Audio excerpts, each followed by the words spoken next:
Good afternoon, you Philly strokers. It's 2:28 in Guam.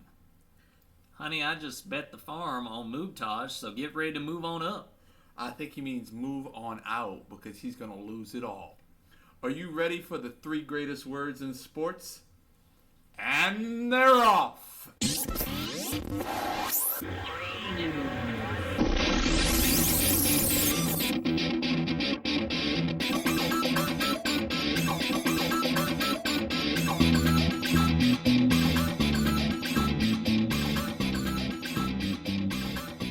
Kentucky Derby this weekend. So you got Moobtaj. I got Moobtaj. Moobtaj. No.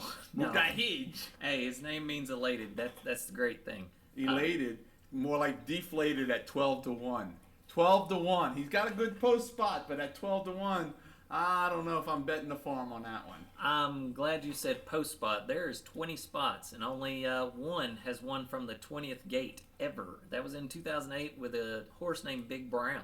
Is he the 20th gate? No, I'm just saying there's 20 gates out there. Just saying, all right. And then only 3 have won since 1930 from gate number 16. So pretty much if you're in the top there, 16 through 20, you might as well forget it. He's going to ride tight to the post, but I'm watching out for Dortmund. Dortmund looks good. Oh, at 7-1, I'd be watching out for Carpe Diem. Seize the day, baby, because elated, deflated.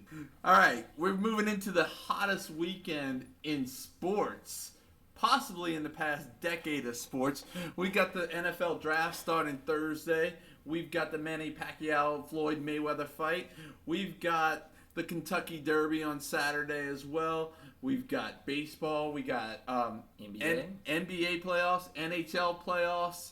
We got a lot of things happening. What are you watching? Definitely the Manny Pacquiao Mayweather fight. That's You have been creaming over that for 3 months. Hey, I'm just happy that Mayweather finally has decided to fight against Manny Pacquiao. Have we done a podcast where you have not said that word? Hey, Pacquiao? I don't think so. Pacquiao. I don't think so. Spell it. Pacquiao. I was going to challenge you to spell it backwards, but now I'm very proud that you can spell it forward. Can you spell Mayweather forward? Well, yeah. I like how, you know. Can I say dancer on that one? Because that's all he does. Wife beater? I went there. That happened. I've been listening to some sports radio, and I find funny is that they don't call him Mayweather. They call him Floyd. Call him by it's Floyd and Pacquiao. You don't call them their first name. It's like, not really? like you're on the friend basis if you're a sportscaster with them. It's like, look. Mike was Mike Tyson. There was Tyson. Yeah. But there's certain people you call like one-namers. Prince. Madonna. Cher. Madonna. Not Floyd. Nah. Floyd's my barber. Yeah. Or my plumber. You're right. He's not my boxer. Speaking of Floyd Mayweather and Pacquiao, real quick, 27.9 million buys between the two. Mostly East Coast is Mayweather and mostly West Coast is Pacquiao since they've been debuting in pay-per-view. 14.5 million buys for Mayweather, 13.4 million for Pacquiao. But money-wise, they both raised out of pay-per-view $1.6 billion. I can't imagine. Let me give you the fact, though. Mayweather has only earned $873 million, while Pacquiao has earned $741 million. So we can talk numbers all we want to talk. Here's my question for you. What's going longer, the Pacquiao-Mayweather fight or the NFL draft at 7 rounds? Regrettably, I'm going to go with the Pacquiao fight going 12 rounds. And so you're going over? I'll give it an over-under at 8 rounds. I'm still saying it's going to go because unless Floyd gets tired of dancing, it's going to go all 12 rounds. It's going to happen. We're going to find that out. Oscar De La Hoya does say something that's pretty neat, though. His head says Mayweather, but his heart says Pacquiao. By all intents, does not really care for the Mayweather fighting style as he does the Pacquiao fighting style. And he's been beat by both men. And also, Frank Roach used to be in the corner of Oscar De La Hoya when he fought against Floyd Mayweather. So interesting thing I heard on the radio this morning, and it wasn't Teddy Atlas, it was another boxing expert. He said the one person in the ring that we're not paying attention to is the referee, Kenny Bayless. He said he went back and looked at a lot of Kenny Bayless's fights, and Kenny Bayless has a tendency to break up the clinch before even there is a clinch. He watched Mayweather's last fight that Kenny Bayless, fight before last, that Kenny Bayless reffed, and he said at one point somebody went in to clinch on Mayweather, and before he could get in, Kenny Bayless was in between them. And that really hurts Pacquiao because he's a up-close fighter. He may be up close fighter, but you can look at it as two ways.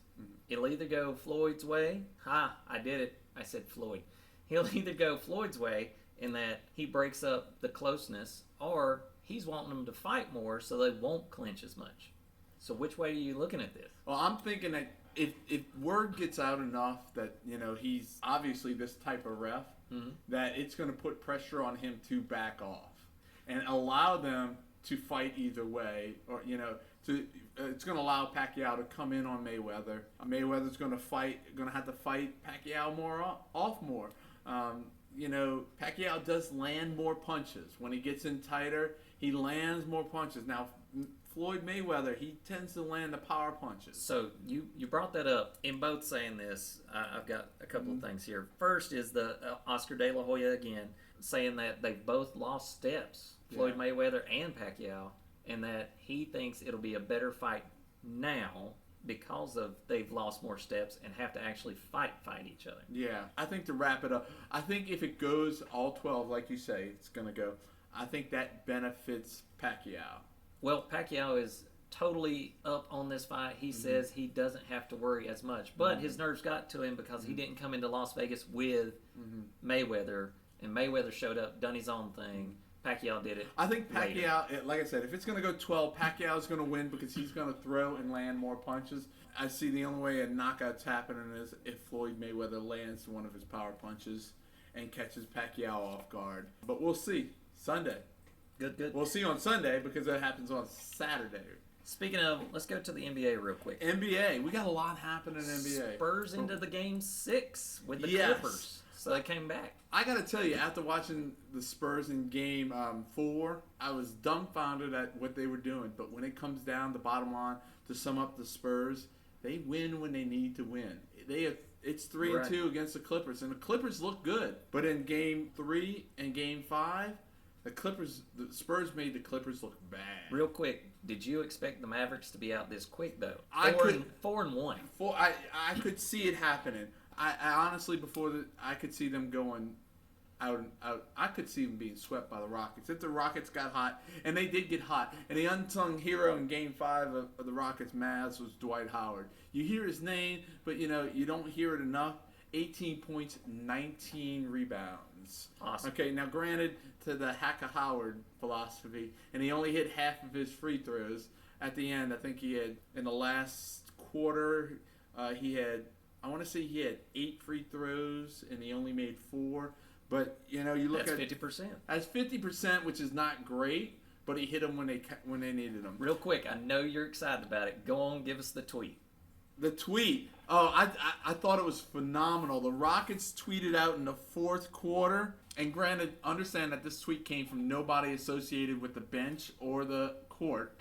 It probably came from some smart aleck up in the box, but it was great. It was a Rockets tweet to the Mavericks, and it said, "Shh, just close your eyes. It'll all be over soon." And the Mavericks got up in arms about it. They were not happy about that tweet. That seems like a Mark Cuban pull, though. I mean, he would do something like that. He would do, and I think that's why they were mad. They were mad because they got beat to it. And somewhere in the Rockets organization, somebody deserves a raise for that tweet. Because that is awesome. I'm a Mark Cuban fan because he is so just out there sometimes, and he makes the NBA exciting for me. And the sad thing is, he's an owner. Yeah.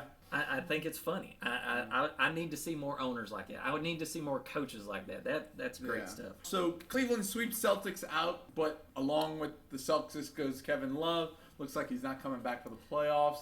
I don't rule out Cleveland for the next round because in all likelihood they'll probably have to face the Wizards. But I don't know how far they're going to get. I'm going to interject this. But go ahead. Look back on the numbers for LeBron James in the second round. Yeah. He's not a big finals. Kyrie Irving's going to have to step up with someone else from the Cleveland Cavaliers to get them past this second round. I don't see them having any trouble with the Wizards. You're going to keep LeBron in, the whole game. I'm pretty sure it's the Wizards. But yeah. it's still not gonna. Yeah. It's not gonna be a pretty game for him. Yeah, the conference finals, I'm curious to see if they get out of the conference finals. The big story, man, silently, and I called this, the Nets. Brooklyn's tied up with Atlanta 2-2 after a stunning 120-115 OT victory last night. I really think the Nets can do it. I really think they have it in them to upset the Hawks. We'll find out if that happens. I kind of want them to, and I'm not. I don't like teams from New York or Brooklyn New in the Jersey house. or I'm just not a big fan of those clubs. Screw but you. in saying that, the Nets have been pushed down so many years now. It's kind of like, hey, we're back. We're here. This They're is the Russian. us. Yeah, they're Russian in Rocky 3, man. Rocky 4. I will break you. Go for it. MLB, I just wanted to throw this out at you because it's coming. Those Yankees, you so demolished in our last podcast. 13-8. 3-6 are now in what place in the American League East? First place in the American League. First place. They are ranked 7th in the power rankings. They are 2 above Boston right now. 2 games up.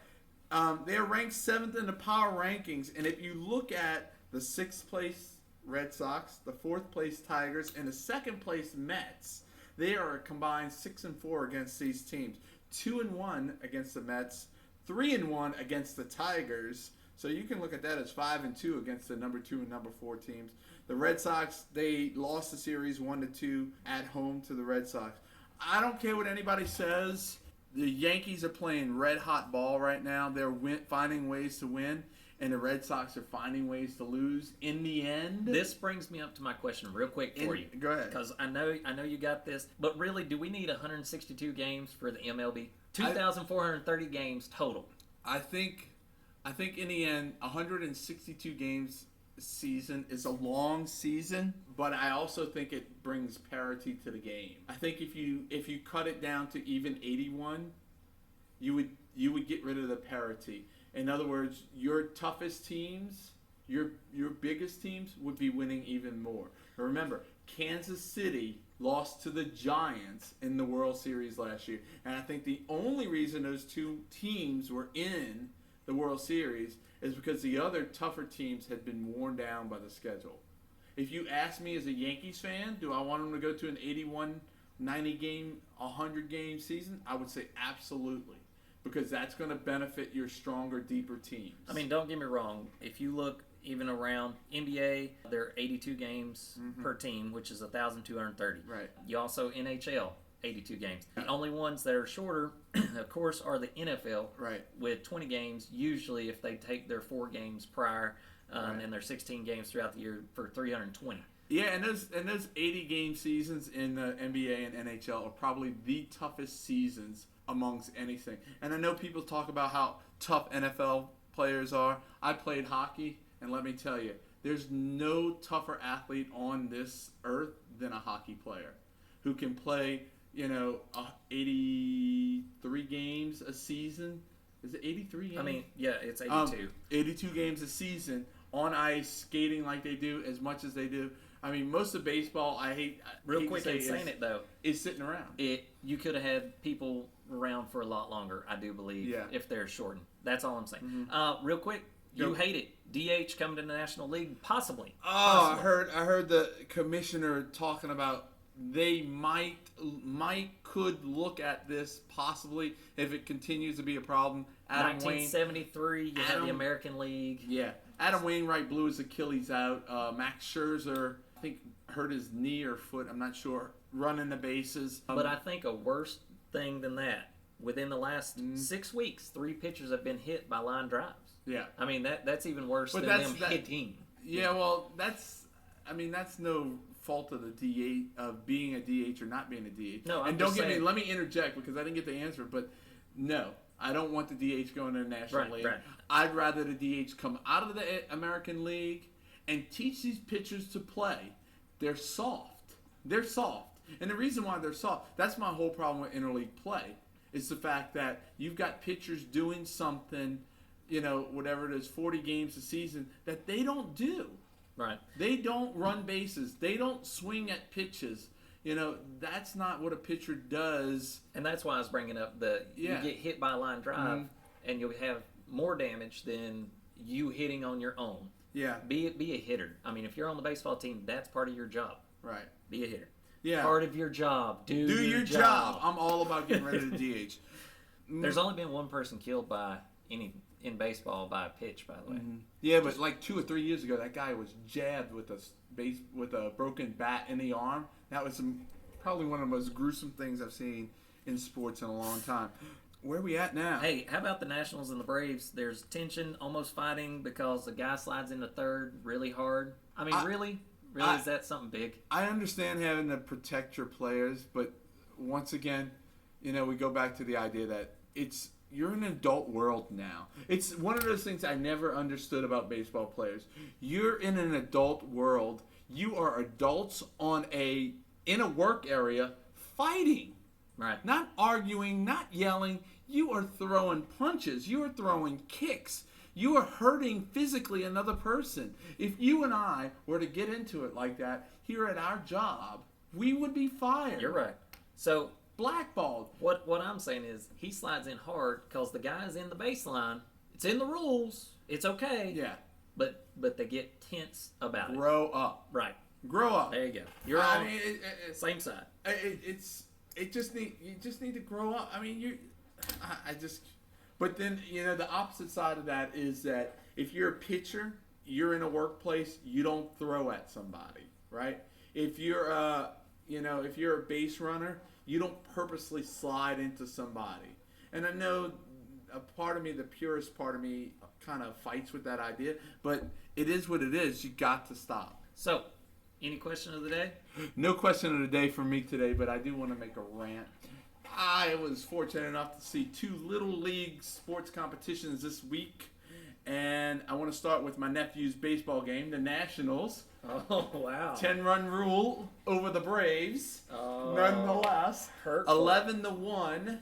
My first rant is the third base coach for my nephew's team, the Nationals, to realize they're 7 years old. This guy, they're throwing the baseball in from center field. It gets to second base, and it bobbles away from the second baseman. He's waving the kid around second base all the way home, running up the score. It's like, dude, they're 7. Right. What upset me the most is that teach these kids how to play the game right. In any normal situation, you stop the runner at second base.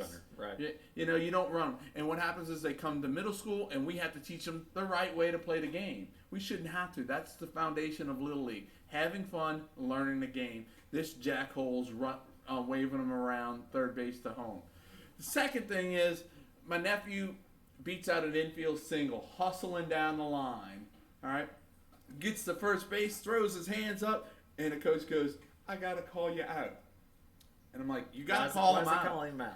He calls him out because he threw the bat, which there isn't any official rule against throwing the bat. You look in the Major League Baseball guide or the NCAA baseball guide, there's no rule against throwing the bat.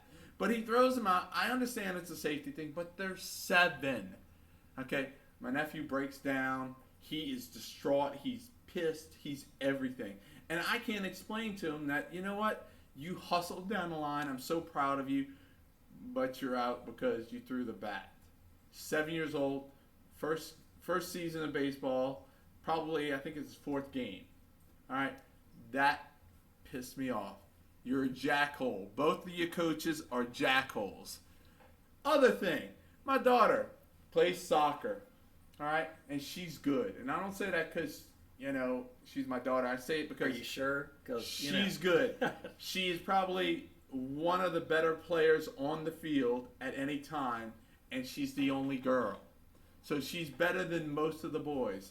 End of the game, she's in a breakaway. She's got one guy trailing her. She's got the ball free to the goal. The guy reaches up behind her, grabs her jersey, tugs her down, pulls her down at the end of the game. No foul called. You know why? Because they were up 9-2. The rules are the rules. You enforce the rules. So that's both sides of the quarter for you. At what point do we enforce the rules? When do you swallow the whistle? When do you swallow the whistle? Exactly. So, bottom line is, I'm Jeff the Bagman Baggett. And I'm James the Nose Holt. And we're... Look, just let them play. Just saying. I know what you're thinking. do you fire 6 shots or only 5? Well, to tell you the truth, in all this excitement, I've kind of lost track myself. But Ian, this is a 44 Magnum, the most powerful handgun in the world, and would blow your head clean off. You've got to ask yourself one question. Do I feel lucky? Well, do you, punk?